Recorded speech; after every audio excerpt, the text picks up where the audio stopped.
Golden State Media Concepts bring you Book Review Podcast, a haven for bookworms of all ages and the widest genres, from mystery to memoirs, romance to comedy, fantasy to sci-fi. If you love to read, this is the podcast for you. It's the Golden State Media Concepts Book Review Podcast.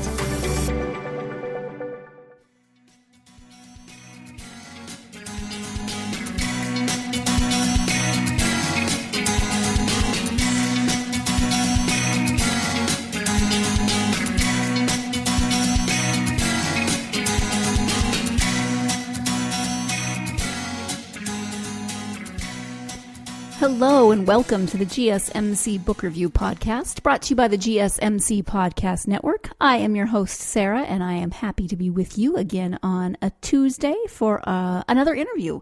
I mentioned at the end of last episode that we have a returning guest to the podcast today.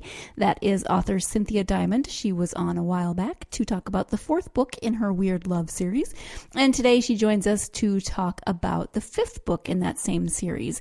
This one is called Starting Fires. It is paranormal romance and features a troll and a phoenix as the main characters. Now, if that doesn't intrigue you, I don't know what will, because how often do you see those two characters, even one of those characters, as a main character in a paranormal romance? Now you get both.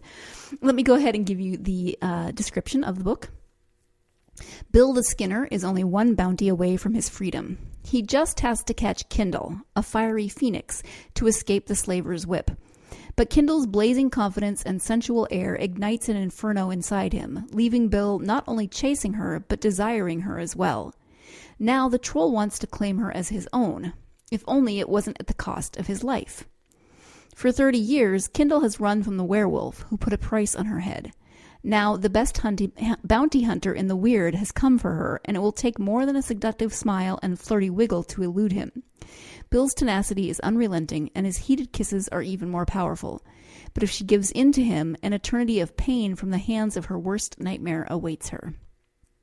So you can already see that there's romance, there's tension, there's all those great things that you come to expect in a book like this. They are thrown together by circumstances. They have to, there's an immediate attraction. They've got to figure out what that means. They have to figure out if they even like each other, first of all, or they're just attracted to each other. They're in a situation where they really shouldn't trust one another. I mean, they're bounty and bounty hunter. And it's just one of those situations where they have a lot to figure out and a lot to contend with, because they both have enemies. They both have people who are looking for them. They both have what feels like impossible circumstances. So, as I said, this is the fifth in Cynthia's Wyrd Love series. The first three were about the Constant sisters. The fourth one was about Tony, who is kind of like a brother to the Constant sisters, and now here we have moved away from that family to a certain extent and are exploring other aspects of the Wyrd. And I mentioned this again in the interview, but that's Wyrd, W-Y-R-D, just in case you are wondering if you haven't heard of Cynthia's series. So it is a lot of fun. It is full of Cynthia's normal hilarious snark, and she has such a fun way of writing, and a lot of her characters, I've said before, Cynthia writes them like how I sometimes talk in my head. I especially felt that with the first book in this series. One of the characters, she talked like I sometimes talk in my head, and I love that. So I love reading Cynthia because it's so easy to hear the voices and really get to know the characters. Before we get to the interview, though, I do want to say that I have copies of this book to give away. So if you are a fan of paranormal romance, if you're a fan of just funny contemporary urban fantasy, you really should check out this book and enter the giveaway. Stay tuned until the end of the interview, and I'll let you know how you can go ahead and enter the giveaway. So now let's turn to that interview. Again, I'm speaking with author Cynthia Diamond about her book Starting Fires, which is Wyrd Love Book 5. Hi, Cynthia. Welcome back to the podcast. Hi. It's so great to be back. I am so happy to have you back, and we are here to talk about your Wyrd Love series. There's a new book called Starting Fires, number 5. Before we talk about the series, though, in case people didn't hear the first episode or need a refresher, can you share a little bit about yourself? Oh, sure. My name is Cynthia Diamond. I write paranormal romance. My current series is called Wyrd Love. And I write about pretty much urban fantasy. So it has a very modern day setting. All of my characters are fun and snarky, and there's a lot of humor, there's a lot of adventure, and I'm a very big advocate of consensual sex. So you'll find a lot of the love scenes have that as kind of their central point there. Mm-hmm. Mm-hmm. I was telling my father-in-law this morning about the interview that I was doing today, and he said, "Oh, what kind of books does she write?" And he doesn't really read a lot or anything, and so I was trying to describe paranormal romance to him, and after I finished with trolls and vampires and werewolves, there was just this long pause, and he said, "Oh, yeah, okay." I get that a lot. It's no big deal. Yeah. You get used to that reaction a lot, where they're like, "What do you write?" And you're like, "I write paranormal romance," and then if the romance word doesn't get them, then the word paranormal will. And they just kind of stare at you for a while, and then they nod and go, "Okay, well, that's nice." And you're like, "Okay, well, have a great day." Yeah. That's all you can do is just smile and give a thumbs up. Exactly. So it is the Wyrd Love, Wyrd, W-Y-R-D, for people who, maybe haven't heard of the series. Tell us a bit about the series in general. In general, it is about the species that live alongside of us as humans, usually out of sight. Not a lot of humans know that world exists. Pretty much the world, the Wyrd is where all the myths come from. So dragons, sirens, trolls, all of that, that's where they all come from. And they all exist congruently. And my series explores that world and those species and how these different species get together and just relationships and stuff like that. I also try to touch on a lot of just interesting relationship stuff while, using a fantasy background. So I love kind of going into things like, breakups and past abuses and all that sort of thing. I try to make it light, so I'm making it sound a lot heavier than it really is. Right. I don't write very heavy stuff, but I do like to try to touch on things that are important to me, and issues that I find very interesting to explore in relationships. So I do try to kind of touch on that when I'm writing the series. But I also am a big nerd, so I really like to do. That's why I keep it in this very fantasy setting. And I'm a big urban fantasy fan. I love urban fantasy. Don't get me wrong, I love high fantasy too, like Lord of the Rings and such. But I really love urban fantasy that's set in today's time period, today's world. And it's really fun to just write that world and try to fit it into, the world that we are already in, and try to keep it as invisible as possible. Mm-hmm. Yeah. And the first 3 books are about the Constant sisters, so there's that continuity. And then the 4th book is he's kind of their brother, he's not their brother, one of those relationships. And now with the 5th book, you have you've branched away from the Constance family, but there's still some connection. So you're starting to explore a little more broadly, I would say, in the Wyrd. Yes. I'm trying to get a little more into the world. The world's really fun to explore. And the Constant sisters, actually, I should say, I was about to say, their storyline ran out, and they actually haven't, and I'll talk about that later. But I wanted to start exploring more different parts of the Wyrd and some other different characters. So I'm starting, book 5 kind of launches a whole new story arc. Mm-hmm. And so talk about Wyrd 5, book 5, which is called which is called Starting Fires. Starting Fires, that is my book 5, and it's actually kind of funny because I wrote Starting Fires right after I wrote Siren Song, which is the first book in the series. So I've been sitting on it for a very long time. It wasn't supposed to really be a part of the series. I wrote it because I really liked the idea of the story. And I just put it in a drawer and forgot about it, essentially, is what happened. And then I brought it back out after I was done with the Constant Sisters story arc. And I'm like, well, I want to keep going with this series. I like to play in this world. What am I going to do? So I pulled it back out. I rewrote the whole thing. There's barely anything from the original book. And I'm kind of grateful for that because it really wasn't written that well when I first wrote it. It was really hilariously bizarre and cliche and silly, and I mean, it was fun, but I felt it still had some good potential there. So I took it, I rewrote the whole thing. I cried a whole lot because it was really agonizing to tear that thing apart and put it back together. There was just a lot of roadblocks in my real life going on at the same time as trying to write that book. And then I managed to just kind of fit it in really well. Bill is the hero in Starting Fires, and he actually plays a minor character in book 3, which is Dryad's Vine. And that's where he makes his first appearance. And I really had fun.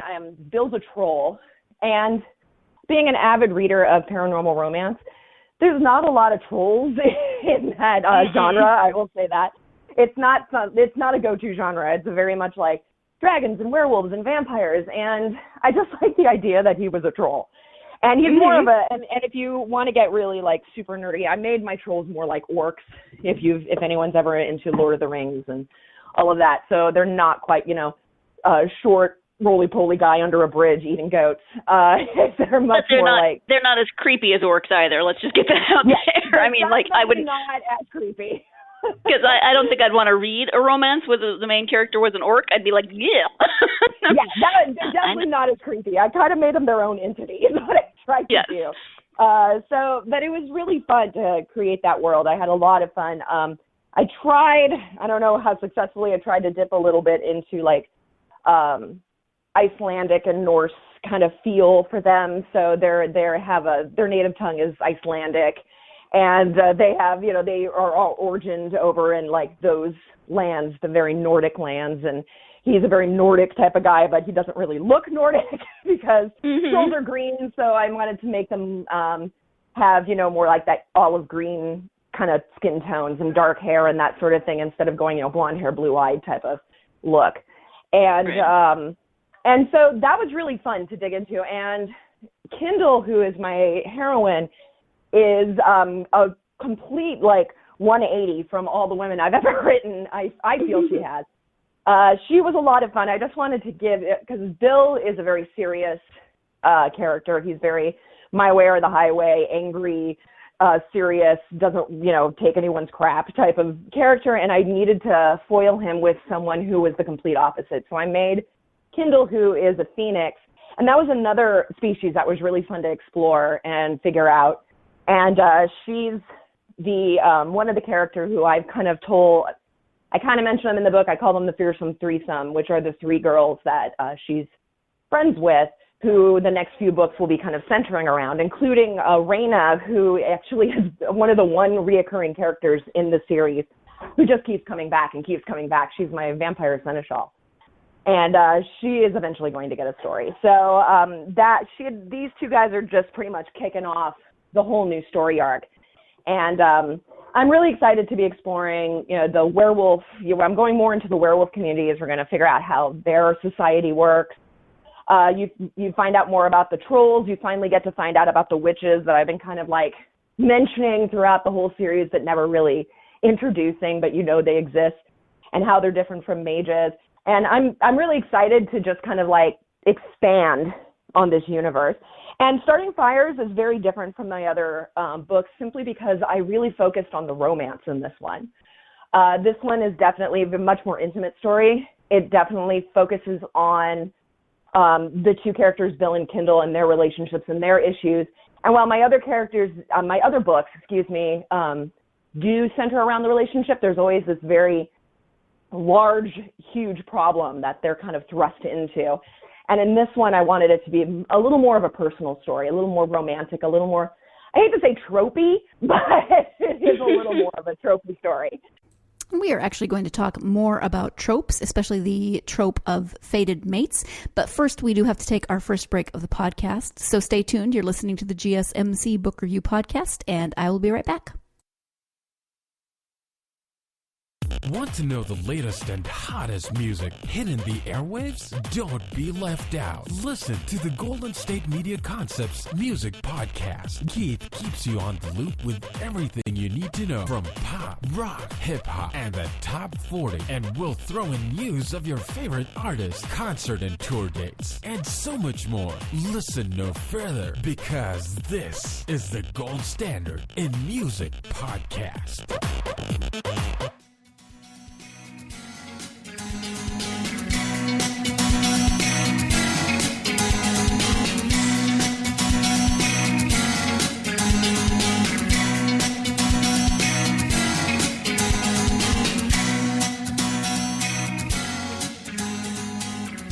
Welcome back to the GSMC Book Review Podcast and my interview with author Cynthia Diamond about her book, Starting Fires.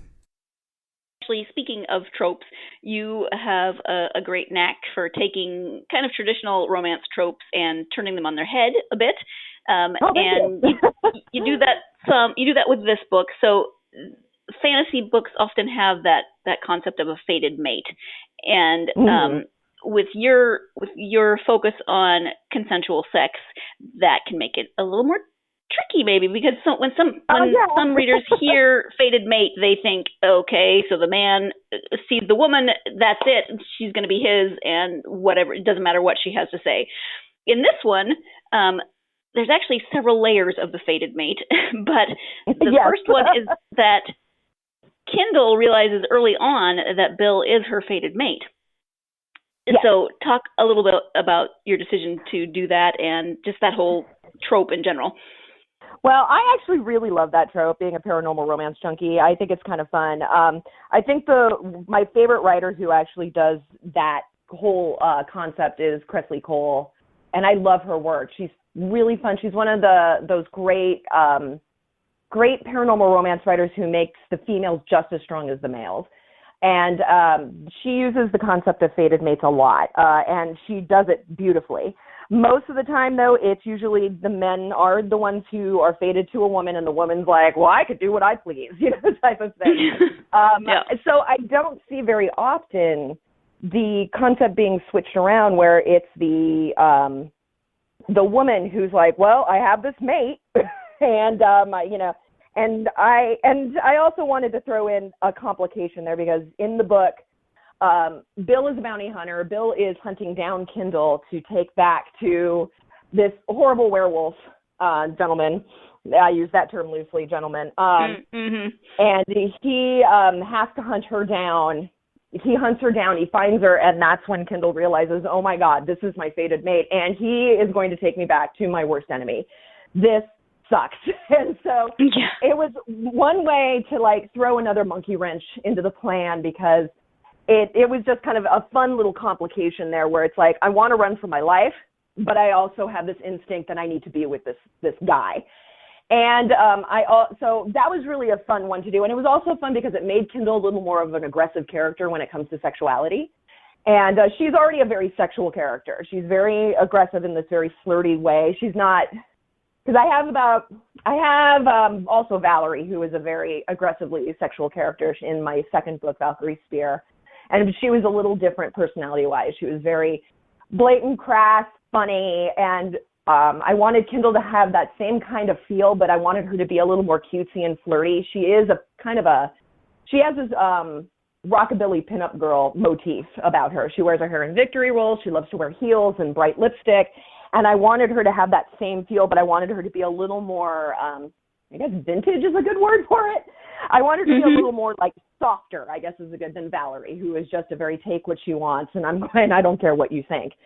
And so it was kind of another great aspect to make otherwise who would have been a little like a character who would have been more timid, and of course, since she was the hero's bounty, she kind of is at his mercy. It gives her a chance to kind of have the upper hand and a little more aggression. And that was really a fun concept to kind of play with and make her, a little more of a predator. Not really a predator. That's a horrible choice of words. A little more power. She had a little more power in her situation, where in other situations it would have been like the meek female stuck in this guy's car, type of thing. Right. Right. And I also obviously wanted Bill fated to her in return, just because I think that would also, once again, throw a monkey wrench in his whole issue, because he's attracted to her, but then that adds a whole issue of, do I turn her in? Do I not turn her in? What do I do with her? My life's at stake if I don't turn her in, but if I turn her in, I'm going to probably just, die of grief. And and then another concept I really had fun with was, I always wondered this with a lot of paranormal romance, was, what if you're fated to someone who was horrible? I mean, that had to have happened at least once or twice. And I did wanted to have, my villain is a werewolf, and he actually is fated to kindle as well. So I did introduce a concept of a female or male could be fated to more than one person. It just depends on who gets there first. And It turns out, even though Kindle isn't fated back to the villain, he's fated to her, and he's also out of his freaking mind, and he's a horrible creature. And so I wanted to kind of introduce that whole concept of, well, you could be fated to someone, but you could have lost that jackpot and got stuck with someone who is awful. And that's actually another concept I'm probably going to explore a little further in other future books, because the fated mates thing is such a huge thing with the werewolves in my world. Talk a little bit more about, you mentioned Kindle's specific look. So you did talk a little bit about it, but she's 500 years old, but she kind of got to the 1940s and didn't leave. So talk a little bit about your choice to your decision to give her that look. I just really love, that's kind of my aesthetic in a lot of ways. I really love that whole rockabilly pinup girl look. That's something I just was attracted to for majority of my life. And most of my women, I try to make them all very distinct in how they look and their, attire and all of that. Like, we have Valerie, who is extremely athletic. She's a jeans and T-shirts type of gal, wears her hair in a ponytail. We have Faith from Alchemy's Hunger, who is clearly like the hipster girl, who dresses really silly and doesn't care. And Adele, who is a little more conservative with her clothing. And I just kind of spread that out. And I wanted Kindle to have a very distinct personality and distinct look. I love the idea that she was such a free spirit that she decided to become a pinup girl in the 1940s. And she had such a great time in the 40s. She was a pinup girl. She probably had 50 bazillion boyfriends. I never go into it in the book, but you do find out that at one point her and her friends did live in Hollywood during the heyday of Hollywood, the 30s and 40s. And she was in heaven the entire time. She just loved it. And her friends didn't love it as much, but she loved it. So she just kind of loved the aesthetic. She felt very attractive in that time period. So it just stuck. And it always, and it was an aesthetic she loved, and she stayed with it, and God be damned about the trends. And and she also, since Kindle is a type of character who loves to be the center of attention, all the time, that, keeping that aesthetic as the time period goes on made her stand out, and she loved that because it got her attention. And she's adorable, so that got her even more attention. So she was like, well, this has been working for me so far, so I'm just going to stick with it. type of thing. Go with what works. Exactly.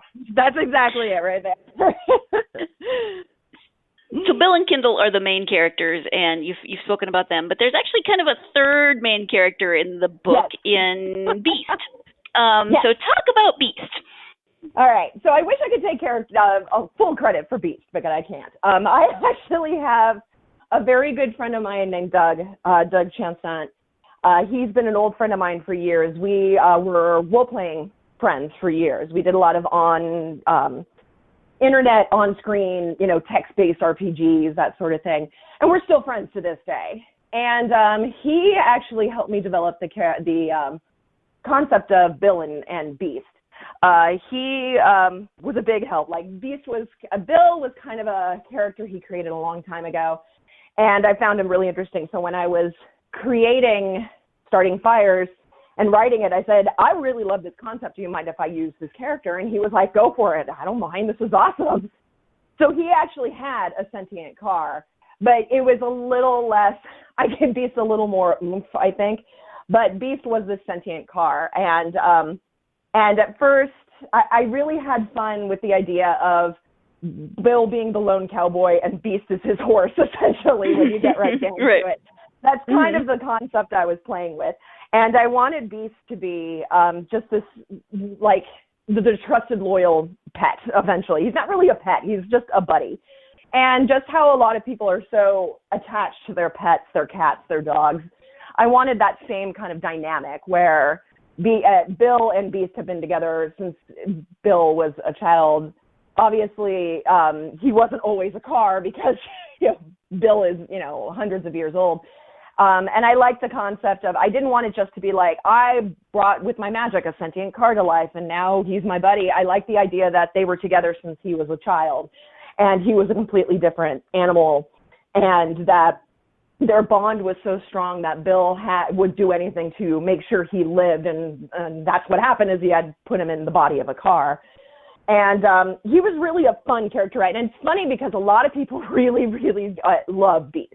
And that makes me really happy because I just wanted him to be this sweet, lovable, kind of doofy type of character, like a really lovable German Shepherd, essentially is how I tried to write him. And he's, easily swayed. He's not the most intelligent, but, he's got the intelligence of a German Shepherd. And he was like just loyal to a fault to Bill, and Bill is loyal to a fault to him. And that's another really fun monkey wrench to throw into, because in the beginning when Bill was just like, okay, well, my life's at risk if I let Kindle go, but he would be the type of character that would be, well, I'll just give up my life, whatever. I don't care. My life wasn't that great. But as soon as Beast gets into the mix and his life becomes threatened through the second villain in Starting Fires, that's when things start getting complicated, because Bill does not want to give up Beast for anything. Like he'd lay his own life down with no problems, but as soon as Beast is threatened, there's a whole new set of problems there for Bill. And and I think that because Bill was such a loner character, he needed someone he needed someone that was going to be fiercely loyal and wasn't going to muddy the waters too much with his decisions. So that's why I had fun creating Beast. And I really get excited when readers read the book and they say, oh my God, I love that car so much. And it just, I don't know. And it also kind of gives another little, because he's a vintage car. He's 55 Mercury.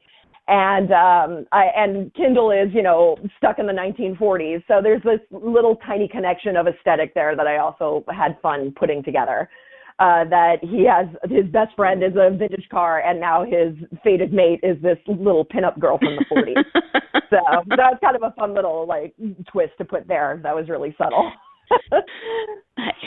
And there's actually a vintage car in Valerie's story too that she restores. What is it, a Firebird? Yes. Yeah. Yes, So it's a Firebird, Freya. Are you a car person? Not in the least. My husband's more of a car person, so I go to him a lot for help for that. He's honestly, it's just watching him watch Top Gear is really what helps a lot, because he really loves Top Gear. But I am not a car person. I just kind of look at a car and go, "Ooh, that's pretty," and that's about it. Right. Yeah. But I love the idea in a lot of romance novels, especially a lot of the paranormal I write. There's read. There's a lot of authors who put in really hot cars. And I think that's just, hot dude, hot car, type of thing. Makes sense. But I like the fact that I like that concept of having hot cars and that sort of thing. But I also really liked the idea of having some of the women have some of the hot cars for a change, which is what I did in Valkyrie's Fear, where she had the hot car and her hero was like, well, I don't even know how to drive. And so it was just, it's just a fun concept that I like putting little cars here and there. But they have to, for me, it can't be just like, that guy has a hot car. It has to be a car that I think reflects the character in some way, shape, or form. And I am going to jump in here so we can take our second break of the podcast. When we come back, we'll be talking more about Cynthia's writing. We'll be talking more about what's next for this series and a whole bunch of more fun and funny topics. So stay tuned. You're listening to the GSMC Book Review Podcast, and I will be right back. Tired of searching the vast jungle of podcasts? Now listen close and hear this out. There's a podcast network that covers just about everything that you've been searching. The Golden State Media Concepts Podcast Network is here. Nothing less than a podcast bliss with endless hours of podcast coverage. From news, sports, music, fashion, cooking, entertainment, fantasy, football, and so much more. So stop lurking around and go straight out to the Golden State Media Concepts Podcast Network. Guaranteed to fill that podcast itch. Whatever it may be. Visit us at www.gsmcpodcast.com. Follow us on Facebook and Twitter, and download us on iTunes, SoundCloud, and Google Play.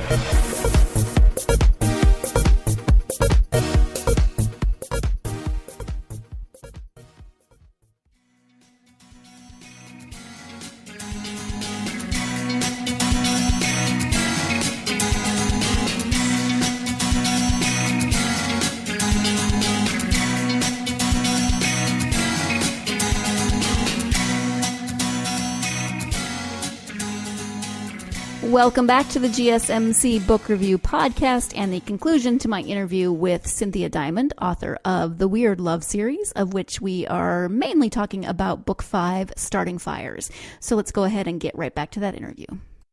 So what's next with this series? Oh, God. Oh, dear. So much. Well, it's funny because I do want to eventually work on another series, but I keep getting sucked into this one. I really like working on this series.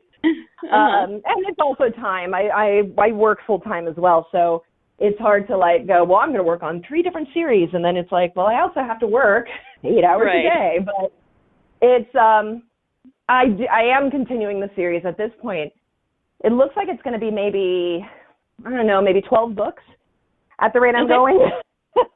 Then a couple novellas, perhaps. Problem is I fall down the rabbit hole a lot. And I write a character, I write a book, and then I have a minor character that I've become really attached to, and I feel they need a story. And that unfortunately did happen fortunately happened with Starting Fires at least 3 times. So there's like about 2 minor characters in there that I will be probably branching out, and they'll be getting books as well. I tried to make it obvious. I don't know how obvious it really was. And well, I'm assuming Piper would be one of those characters. Definitely. Well, yeah, Piper actually her book has already been started. Okay. The other character is Christian, who is the werewolf that they rescued. Yeah, he was really fun to write. I really had way too much fun with him, and now I'm like super excited to kind of like delve into his life. And I kind of hinted on at the end of Starting Fires who he is going to be paired with. And that, I think, is going to be really fun. I'm really excited about that one. But that one's a little on the back burner.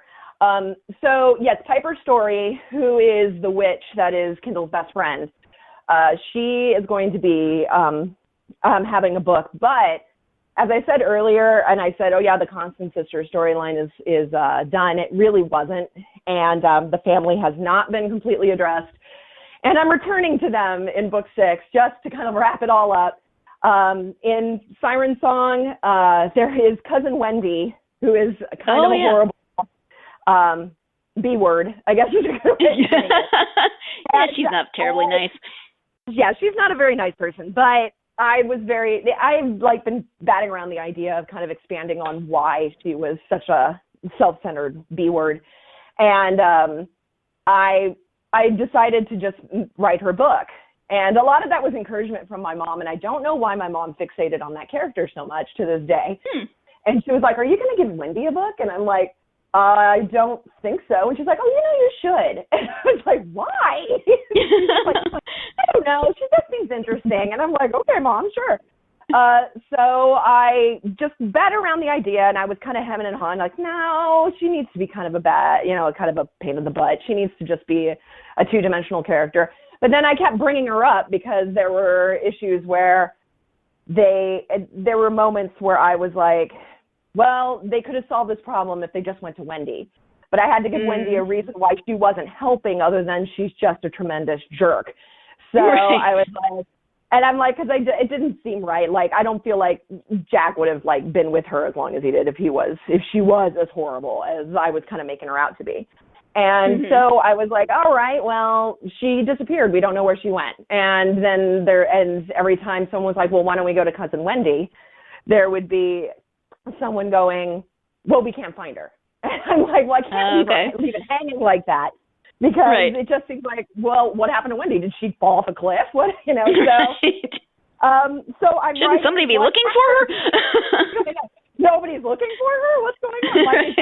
Is everyone going, well, we can't find her. Oh, well, let's just go on with That's okay. She was kind of a bee anyway, whatever. Yeah, Wendy, whatever, type of thing.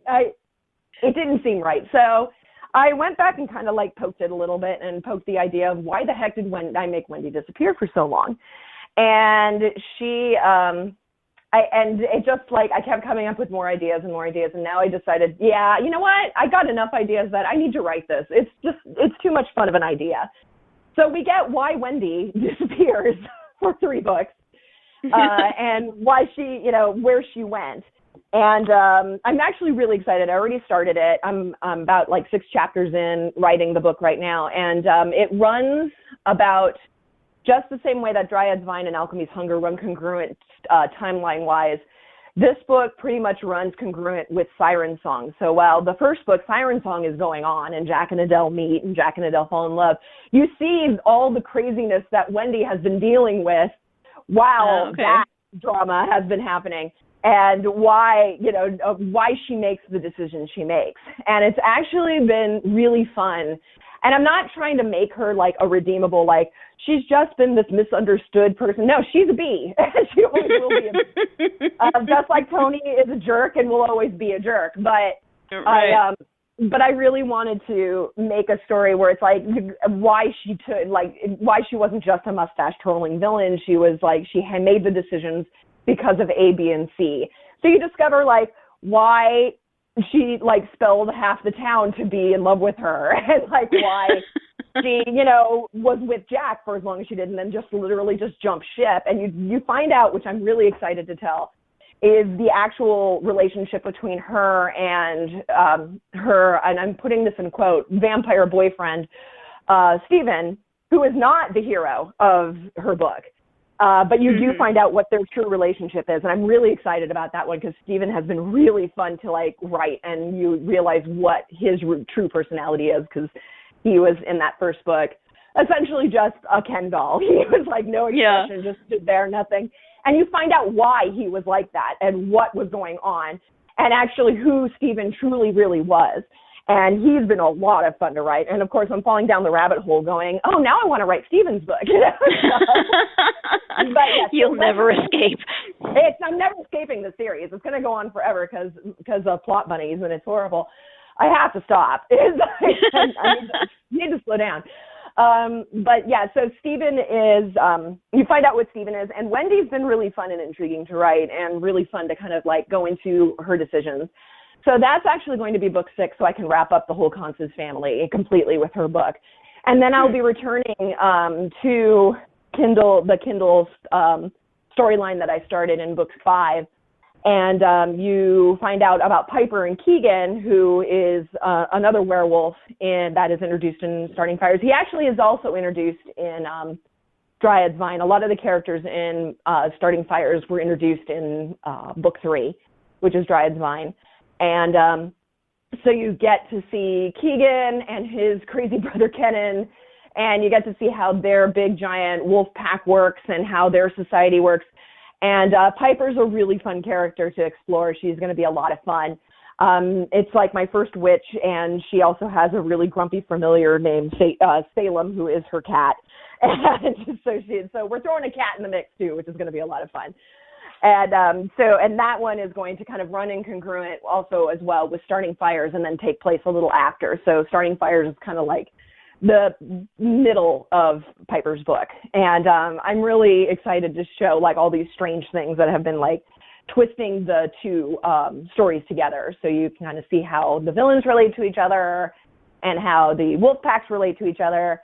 And you get to see more of Kendall and Piper and Raina when they were young. And I'm starting to slowly hint on like more stuff with Raina. Raina's been a fun character to explore simply because she started out as just like a badass vampire, and now she's like slowly getting this, like, you start to see more about what she has to deal with and who she has to deal with and why she always is like looking slightly frustrated all the time. So I'm very excited about that too. So that's the next two plans. After that, I may take a break from the world for a minute before my brain explodes and try working on one of the new series that I've been plotting for years. Your brain sounds like a very complicated place. It is, actually. Remember we were talking about overthinking? That's where it leads eventually. The series recently got new covers. Yes. So talk about that. How involved were you in that process? I was actually very involved, which is really cool. My original cover artist, Lynn Anderson, who's amazing, and I adore her. She was wonderful, but she literally just was running out of time. She is a professional artist, and she's friggin' amazing. And the problem was that she just didn't have time to work on my cover. She was giving me a very deep, wonderful friends and family discount. I've known Lynn for years. And I felt like I was taking advantage. And I was like, and a lot of it was just me going, hey, you want to do a book cover? And she'd be like, sure, and whip one out. And then after a while, she's like, I got a lot on my plate. I'm not sure when I'm going to get to it. And I was like, you know what? Why don't we stop for a while? I'll get new covers. And eventually, when things slow down for her, she said she's going to continue doing illustrations, but for the inside of the books, because the first 4 books have covers by her. And I love the drawing so much, I didn't want to part with them. So I actually put them on the inside of each book. Starting Fires doesn't have one. And that's simply because life exploded for both of us at the exact same time, and we were just like, you know what, it's good. So, but she's like still pretty, like, she still wants to help, and a lot of it also was just, as much as I loved the covers and thought they were wonderful, they weren't selling very well, and I needed something a little, like, I guess, I hate to say it, but they just weren't selling very well. So I had to find something that was going to show up a little better online. Would be a little more eye-catching. I moved on to another graphic artist. Her name is Wendy Lee, and she's fantastic as well. She's a graphic artist, so she works mostly with digital. We talked about what I wanted. Actually, what I did a long time ago, I do have a little bit of an art background, and I made mock-ups of covers that I wanted. But the problem is I'm not a graphic artist. I'm just like I like to sketch. I like to just throw things together. But what I was doing didn't look right. Everything looked slightly crooked, I guess is a good way of putting it. It just wasn't reading right. So I decided to go to a graphic artist. So Wendy and I chatted online, and I said, okay, these are my mock-ups. These are, I bought the rights to the photos. This is the font I'm looking at. But I can't make it look right. It doesn't look right when I do it. And it was kind of nice because she's like, well, you just did like almost all the footwork for me. So she's like, all I have to do is put this together. And I'm like, that's fantastic. So I gave her all the files and everything. And she came up with the new look, which I think is gorgeous. I absolutely am in love with my new covers. I think they're very distinct. They're easy to spot. They're very eye-catching. And honestly, my sales have improved since I changed the covers. And I think it also gives them a little more of a through line. So, and it was really something I agonized over because I really loved my original covers a lot. I really loved it. And it's just one of those things where you have to look at it as much as you love what you love. You have to look at it as a business and what's going to work and what's not going to work. And I had to make that decision of, as much as I love what these covers look like, I have to go with more what's on trend if I want to try to make some money. And that's what I did, and I made the decision, and it was clearly a right decision because I have been getting more attention with them. So that's kind of the pattern we'll be following for a while in the series until, like, maybe the trends change again and I have to get a new cover artist. But that's what it looks like. And hopefully when life eases up for Lynn, I will be getting illustrations to put inside the books again. Okay, fun. Yeah, because they're very, very different. The covers that you have, from the first ones to the new ones. But yeah, I did. They definitely went from stereotypical romance novel to a little more slick paranormal. So yeah. So, you've got a full-time job and you've got 852 books in your head that you're writing mentally. When you have time to read, what have you been reading lately? Oh, gosh. Actually, what I've been doing is devouring audiobooks. So and I will say audiobooks have been my savior, which is why I'm so determined to make sure my series gets out on Audible. It's since I'm always so running around like crazy, that audiobooks have been my savior.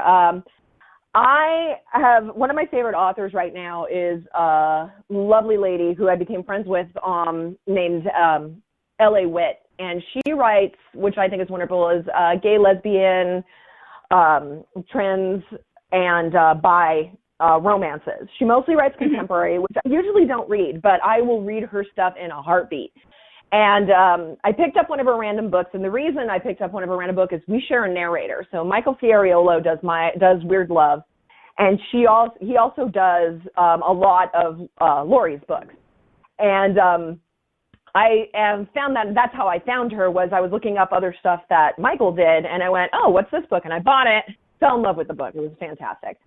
And so I met her at a convention, and then we literally sat together and fangirled over our narrator for like 5 minutes. How amazing he is and how sweet he is, and oh my God, I have a crush on my own narrator, and we're both married women. And so I just started picking up her books. The few I just finished, the ones that I loved is my favorite of hers, absolutely favorite of hers, is called When the Seas Catch Fire. And it is a romantic suspense, a gay romantic suspense. One gentleman is mafioso, the other is a Russian hitman. They fall in love, and it sounds a little like far-fetched, but it is written so well. She did her homework when it came to how the mob works, how assassins work, all of that. It is so suspenseful. The chemistry between the characters is so wonderful, and I was just like, I could not stop listening to it. Like, I wanted to be stuck in traffic so I could listen to that book. I'm not kidding. I love that one. Another one I just listened to, which is a complete 180 from going from romance, is I also love horror. One of my favorite horror writers is Mira Grant, and she wrote a series called the Newsflesh series, which is a wonderful take on the super unique. It takes place way after the zombie apocalypse, which is what I love. But the one I just read about from her was called Into the Drowning Deep. And I kid you not, killer mermaids. That's what it's about. Oh, okay. Yeah, I know. That was the first thing I thought was, okay, well, that's an interesting concept. And she works that so beautifully. Like, you think it sounds like a silly concept, but she is a writer that really goes into science. She really marries herself to the science of her worlds. A lot of her books really are about, how this happened, how the science of her creatures work, including, she did that with zombies, she's doing this with mermaids. And she writes this amazingly believable world that's set in the not too distant future of these group of scientists going out to find these mythical mermaids that destroyed one of their research vessels a long time ago. And nobody has ever figured out what happened, if it was a hoax, what was going on. And this research vessel goes out to go find them. And they find them, and they're horrible. And it literally turns into this terrifying tale of survival halfway through. It is, and they're all scientists, so it's even more interesting because they really go into why these creatures are the way they are, how they fit in with the myth of the mermaid that has been going on for years. And the characters are extremely likable. I mean, not likable, but they're very intriguing, and you just can't stop reading about them. Every single person she puts in that book has a distinct personality. Whether you like them or not is, up for debate, but you're always enthralled, always want to know what these people are up to. And that's another one I listened to on audio. I loved it so much I went and bought the book and handed it to my husband and said, if you do not read this, I will not talk to you for a week. And he started reading it because he also loves Mira Grant. So I was like, oh my God, you got to read this book so much. It's so good. And I really love it. Like I said, I love horror. It is, I will give the warning, it's bloody. It's very bloody. It's very suspenseful. It can be really scary. So the world she constructed is so amazingly intricate and beautiful, and the science that she goes into around all of the creatures is so precise that it really feels real. Like you sit there and go like, wow, did this really happen? Like halfway through the book, you know, It's fantastic. I always recommend Mira Grant. If you ever see her name on anything, just pick it up. You won't be disappointed. Okay. I can't move away from Killer Mermaids. Yeah, I know. A lot of people do. The minute that comes out of my mouth, everyone's like, okay. No, really, my brain is stuck there. Trust me. You have a website, so give the address of your website and tell us where we can find you on social media. Sure. My website is CynthiaDiamondAuthor.com. You can find all my book information there. I'm on Amazon, I'm on Kobo, I'm on Nook, I'm on iBooks. I'm kind of everywhere. My first 2 books are on Audible, as well as wherever audiobooks are sold, because I am an audiobook junkie. I'm very active on social media, so if you ever want to come talk to me, I love to chat. I am kind of one of those people. You can find me on Facebook if you search for Cynthia Diamond Author. I'm on Instagram, and mostly pictures of my cats, to be perfectly honest. Pictures of my cats and me burritoed in a blanket. That's pretty much almost my entire Instagram. And I'm Cins Diamond, C-I-N-S Diamond, on Instagram. You can also find me on Twitter. I'm not quite as active on Twitter. I kind of forget Twitter's there, to be perfectly honest. I'll be active for like a day and then you won't hear from me. But I do have a Twitter, and that's also Cins Diamond, C-I-N-S Diamond. Those are my 3 big hangouts. I also, if you really like get into my books and want to meet other readers, I have a very tiny readers group called Cynthia's Weirdlings. You can join it. It is a closed group, but if you join, I'll just approve you probably instantly, and you can jump in. It's a slow-moving group, but we like to post memes. Sometimes there's giveaways. Occasionally I might say, hey, could you share this on your page? But you don't really have to. I try to make it easy. So it's slowly growing. The community is slowly getting a little more active.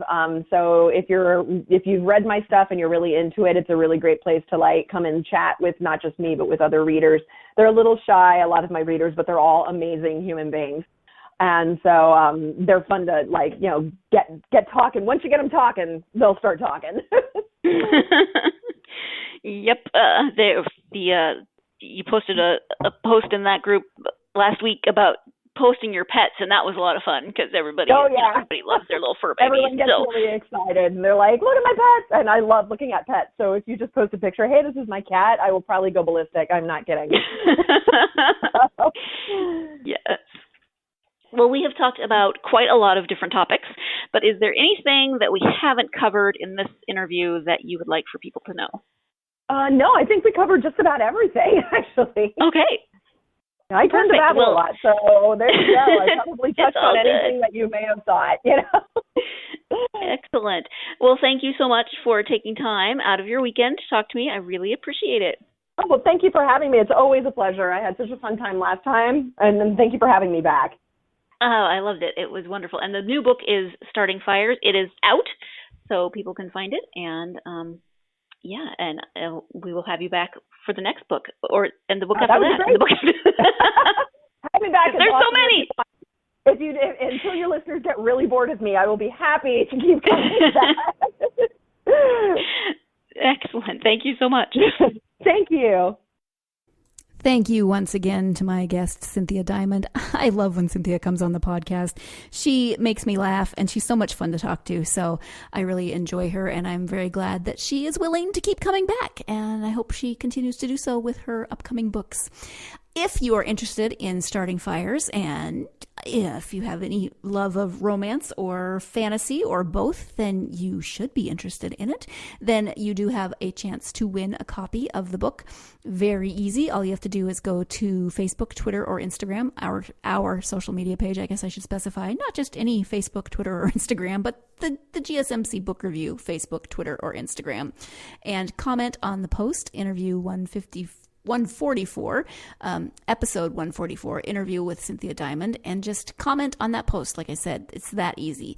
Comment on the post and you'll automatically be entered to win a copy of Starting Fires.